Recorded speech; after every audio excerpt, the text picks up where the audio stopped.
இல்லை, அது நேற்றே நான் சொல்லிட்டேன். நான் இதை பற்றி நம்ம கருத்து சொல்ல தேவையில்லை. ஏன்னா உணர்ச்சியற்ற இது போன்ற ஒரு சில இருக்கின்ற காலத்தில் நாங்களும் பொது வாழ்க்கையில் இருக்கிறோம்.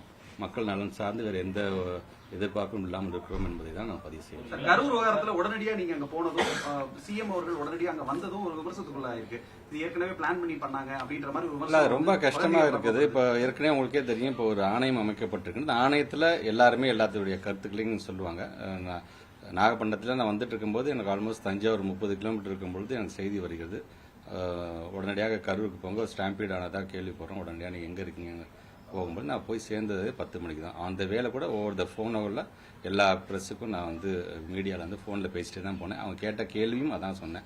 எனக்கும் தெரிலங்க, செய்தி என்ன உடனே போக சொல்லியிருக்காங்க, ஆன் த வே போயிட்டு எனக்கு போனதுக்கப்புறம் தான் எனக்கு தெரியுங்க தான் நான் சொல்லியிருந்தேன். நான் 10 மணிக்கு போய் நான் ரீச் ஆனேன். ரீச் ஆகும்போது நம்ம கண்ணு முன்னாடி நினச்சி பாருங்க, மார்ச்ல இருக்கும்போது நம்ம கண்ணு முன்னாடி என்னோட ஸ்கூல் பசங்க செத்து ஸ்ட்ரெச்சரில் தூக்கிட்டு வரும்போது எந்த மனுஷனாக இருந்தாலும் சரி, அந்த இடத்துல எந்த தான் தமிழ்நாடு முதலமைச்சர் சொன்னார், எந்த தலைவனும் தன்னுடைய ஆதரவாளர்கள் இறக்குறது பார்த்துட்டு சும்மா இருக்கும், எல்லாத்துக்கும் மனவேதனை இருக்க தான் செய்யும் என்பதை எனக்கு ரொம்ப தெளிவாகவும் அதில் சொல்லப்பட்டிருக்கு. பட் பீங்க நம்முடைய மீடியா பீப்புளுக்கு நான் சொல்றது ஒன்றோட யங்ஸ்டர்ஸ் இதே இடத்துல இருந்து தான் சொன்னேன். நான் வாங்கப்பா, என்ஜாய் பண்ணுங்க, பட் ஹாப்பியாக இருங்க, பட் ஆனால் சேதப்படுத்தாதீங்க, பாதுகாப்பாக வீட்டுக்கு போங்க அப்படின்னு தான் சொன்னேன். திருப்பி அந்த பிள்ளைங்களுக்கு சொல்கிறேன், ஒரு அரசாங்கம் அன்பு கரங்கள் திட்டத்திலேருந்து அயல்நாட்டுக்கு உங்களை வேலைக்கு அனுப்பிச்சுடுற வரைக்கும் எஜுகேஷன் சார்ந்து நாங்கள் நிறையா கொண்டு வரோம். தயவுசெய்து பயன்படுத்தி நீங்கள் எங்களுக்கு தான் ஆதரவு தரீங்க, நீ யாருக்கு வேணால் ஆதரவு தரீங்க. ஆனால் ஒரு எஜுகேஷன் சிஸ்டம் நல்ல அறிவு சார்ந்த கருத்தை வாங்கிக்கிட்டு யாருக்கு வேணால் நீங்கள் ஆதரவு தரீங்க. படிக்க வேண்டிய வயசில் தயவு செஞ்சு பிள்ளைங்க படிப்பில் கவனம் செலுத்துங்க, சேஃபாக இருங்க. உங்களை நம்பி வீட்டில் பெற்றவங்க இருக்காங்க, உங்களை நம்பி நாட்டில் ஒரு அரசாங்கம் இருக்கின்றது, உங்களை நம்பி தான் திட்டமே திட்டம்.